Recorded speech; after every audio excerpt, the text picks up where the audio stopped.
बिस्मिल्लाहिर्रहमानिर्रहीम। बोलते कालम के साथ मैं आमिर रज़ा खान। और ईरान ने नए ड्रोन्स जो हैं हमले शुरू कर दिए हैं और आपने हरमज़ में एक जहाज़ पर ड्रोन्स जो हैं फायर किए हैं, जिसको अमेरिकन ब्लॉकेड या अमेरिकन डिस्ट्रॉयर्स ने तबाह किया है। ये मैं नहीं कह रहा, इसराइल इस वक्त चीख चीख कर कह रहा है। इसराइल के तमाम मीडिया, चाहे वो टाइम ऑफ इसराइल हो या जेरूसलम पोस्ट हो, वो ये बयानिया बना रहे हैं कि ड्रोन्स हमले ईरान ने ख़त्म नहीं किए हैं और आपने हरमज़ में अभी भी जंग जारी है। असल में इसराइल का मुतमईन नज़र तो ये है कि ये जंग बंद ही ना हो, आपने हरमज़ कभी खुले ना, गल्फ़ कमज़ोर से कमज़ोर होता चला जाए और वो उस पर अपना ग्रेटर इसराइल बनाता चला जाए। इसीलिए आपको इसराइली अखबारों के अंदर या इनके प्रो इसराइली नज़रियात पर मुश्तमल जो इंटरनेशनल मीडिया है उसके अंदर ऐसी खबरें मिल रही हैं कि ईरान ने मज़ीद ड्रोन फायर किए। आपने हरमज़ में तजारती जहाज़ों पर जो कि नाकाबंदी और ब्लॉकेड के बावजूद अपना सफ़र जारी रखे हुए थे। कल ये खबर आई थी कि कुछ जहाज़ों को आपने हरमज़ से गुजारा गया है। तो याद रखें कि आपने हरमज़ से बहुत सारे जहाज़ों को गुजारा जाता रहा है।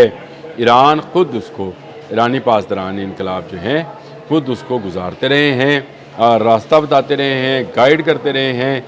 दोस्त मुल्कों के और उन मुल्कों के जो उसका लगाया हुआ $20,000 का टैक्स जो है वो देते थे, उन जहाज़ों को गुजरने दिया जाता था।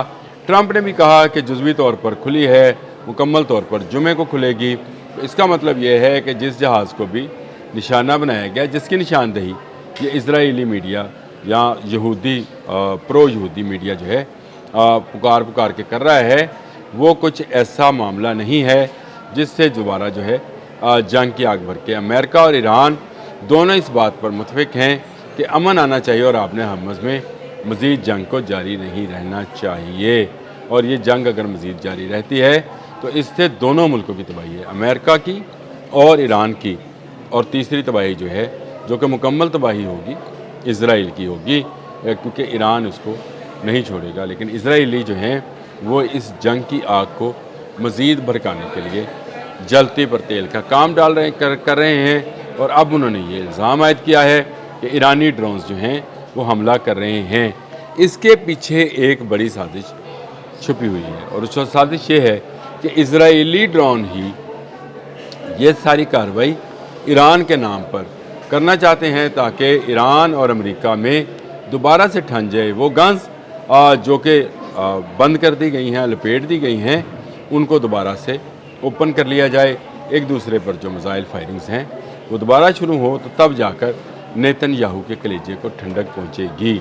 इसलिए जिस तरह से इन्होंने फॉल्स फ्लैग ऑपरेशन सऊदी अरब पर किया था और उसके जो ऑयल रिफाइनरी थी और उसके जो ऑयल डिपोज थे उन पर हमला किया था, जो बाद में खुला ये कि ये जो अनआइडेंटिफाइड प्रोजेक्टाइल्स हैं ये ईरान से नहीं आए हैं। ईरान ने फौरी तौर पर इसकी तरदीद जारी कर दी थी। इसके अलावा भी मुख्तलिफ ममालिक में जो हमले हुए पेट्रोकेमिकल्स पर और वाटर डिसल्टेशन पर, इन पर भी ईरान ने तरदीद जारी की थी कि उन्होंने हमला नहीं किया।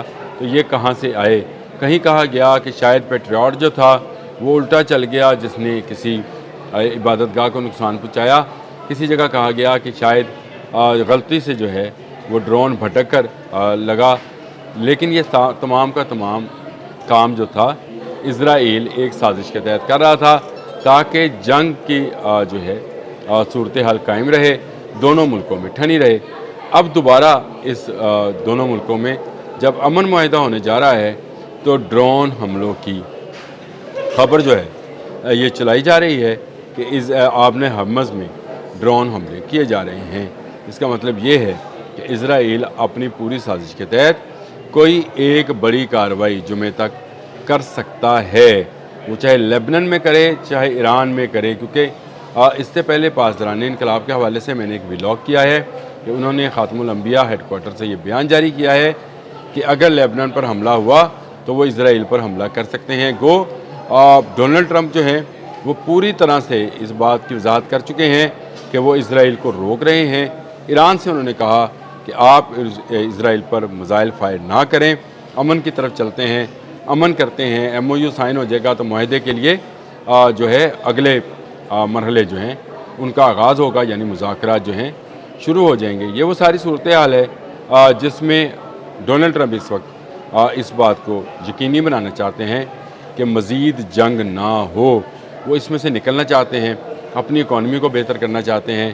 ان پر جو الزامات ہیں کہ وہ کٹ پتلی ہیں اسرائیل کی، اس تاثر کو ختم کرنا چاہتے ہیں، ریپبلکنز کی سیاست کو بچانا چاہتے ہیں۔ آنے والا جو دن نومبر میں جو ان کا مڈ ٹرم الیکشنز ہونے ہیں، اس میں اپنی پارٹی کی ساکھ کو بچانا چاہتے ہیں، امریکہ کے سپر پاور نمبر 1 کے امیج کو دوبارہ بحال کرنا چاہتے ہیں۔ اس لیے چاہتے ہیں کہ جتنی جلد ہو یہ مذاکرات مکمل ہوں، وہ اس کا نعرہ لگا سکیں کہ انہوں نے ایران کو ایٹمی ہتھیار حاصل کرنے سے روک دیا ہے، اور یہی ان کا مطمع نظر تھا۔ مطمع نظر ان کے 4-5 بدلتے رہے ہیں، اس پر وہ you turn per you turn, یعنی اب تو یو ٹرن نہیں کہنا چاہیے ٹرمپ زگ زیگ۔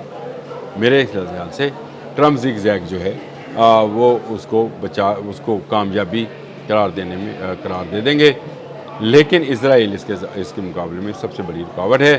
اب بھی جو حملہ ہوا ہے جس کا کہا جا رہا ہے، اور اسرائیلی اخبارات میں اور میڈیا ہاؤسز میں ہی اس کا شور مچایا جا رہا ہے، اس سے نظر آتا ہے کہ اسرائیل آنے والے دنوں میں کوئی بڑا حملہ لیبنان پر کرے گا، جس کا جواب اس کو ایران سے دیا جائے گا۔ اور اگر یہ ہوا تو وہ جو MOU سائن ہوا ہے، جو سیز فائر ہے، اس میں تعطل آ سکتا ہے۔ اللہ نہ کرے یہ تعطل آئے، لیکن اگر سیز فائر کی اسی طرح سے خلاف ورزی ہوتی رہی، ایران نے پلٹ کر اسرائیل کو جواب دیا، تو امریکہ کیا پھر بھی مذاکرات کرے گا؟ ویسے امریکن صدر ڈونلڈ ٹرمپ نے یہ اسرائیل سے کہا ہے کہ وہ تنہا بھی رہ سکتا ہے، یعنی اسرائیل جو ہے اس کو چھوڑا جا سکتا ہے، امن کو نہیں چھوڑا جا سکتا ہے۔ یہ ڈونلڈ ٹرمپ کی بڑی واضح بات ہے، اور پہلی مرتبہ ہم نے کسی امریکی صدر کے منہ سے ایسے الفاظ سنے ہیں کہ وہ اسرائیل کو مزید قبضوں سے اور مزید حملوں سے روک رہا ہے۔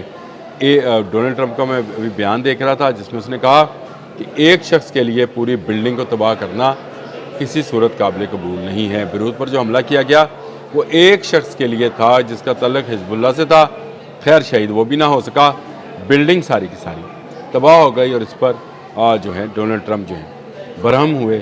اب اسرائیلی اخبارات جو ہیں وہ اس بات کا پروپیگنڈا کر رہے ہیں کہ آپ نے ہرمز میں کسی جہاز پر ڈرونز فائر ہوئے ہیں جسے امریکی انٹرسیپٹرز نے روکا ہے، اور امریکی انٹرسیپٹرز جو ہیں ان کے روکنے کی خبر جو ہے اسرائیلی اور پرو اسرائیلی اخبارات میں جو ہے وہ بڑے کہتے ہیں جوش و خروش سے نشر کی جا رہی ہے، تاکہ اس جنگ کی آگ کو مزید بھڑکایا جا سکے۔ تو آپ نے ہرمز میں اس وقت تک تو امن ہے، لیکن اس میں ایسی خبروں کا آنا جو ہے اس امن میں خلل ڈال سکتا ہے۔ یہ جو چھوٹی چھوٹی ہمیں ڈرونز کی لہریں اسرائیل کی جانب سے نظر آ رہی ہیں، یہ بڑے طوفان کو بھی جنم دے سکتی ہیں۔ اس سے ہوشیار رہنا ہے امریکہ کو، ایران کو، پاکستان کو، بلکہ پورے جہان کو، کہ اسرائیل جیسا کیا کہیں سازشی ملک جو ہے وہ اپنی کوئی نہ کوئی خباثت جو ہے ضرور کر سکتا ہے۔ کمنٹس باکس میں ضرور بتائیے گا کہ کیا آپ میری باتوں سے متفق ہیں۔ اب تک کے لیے اتنا ہی، اللہ حافظ۔